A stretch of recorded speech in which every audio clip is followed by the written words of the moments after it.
အိမ်ဆောက်ရင်လင်မယားအခြားအများဆုံးနေရာကဘယ်နေရာတို့ထက်လဲအဲကန်မဟုတ်ဘူးရမီးဖို့ကြောင့်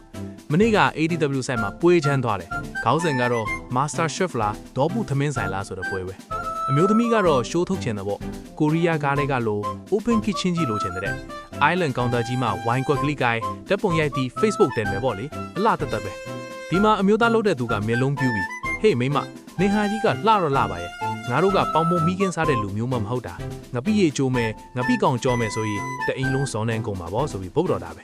ကဲရှိုးလဲထုတ်ချင်တယ်ငါပြည့်ရေလဲစားချင်တယ်ဆိုတော့ဂျားတွေကကျွန်တော်တို့ engineer တွေခေါင်းမီးတောက်ပြီလေဒါပေမဲ့ ADW ပါဗျာအဖြေရှာပေးလိုက်တယ်အဖြေကတော့ double kitchen ဗျာနှစ်ထပ်ကွာအရှေ့ပိုင်းမှာအလှဖြဖို့ coffee လေးဖြော်မုံလေးစားဖို့တန့်နေတဲ့ dry kitchen ထားပေးလိုက်တယ်အဲ့ထဲလိုင်းကြီးမှာအဲ့ခန့်အထာကြတယ်လीဒါပေမဲ့ဒီမှန်တကာလေးရဲ့နောက်ွယ်မှာတော့စစ်မြေပင်ရှိတယ် wet kitchen နဲ့အဲ့ဒီမှာကြိုက်တဲ့လောက်ချက် exhaust fan အကြီးကြီးတွေတက်ပေးထားတော့ငပိကြောင်မကဘူးငရုတ်တီးပါမီးရှို့လိုက်အိမ်ရှေခန်းကဆိုဖာတွေစီအနက်မရောက်စေရဘူးကဲမိန်းမလည်းပုံတယ်လို့ရယောက်ျားလည်းသမင်းမြင်ဒါမှဝင်ပေါ့လင်မယားရံပွဲတွေကိုဒီဇိုင်းနဲ့ဖြည့်ရှင်းပေးမဲ့ ADW Construction ကိုသာတတိရလိုက်ကြပြုတ်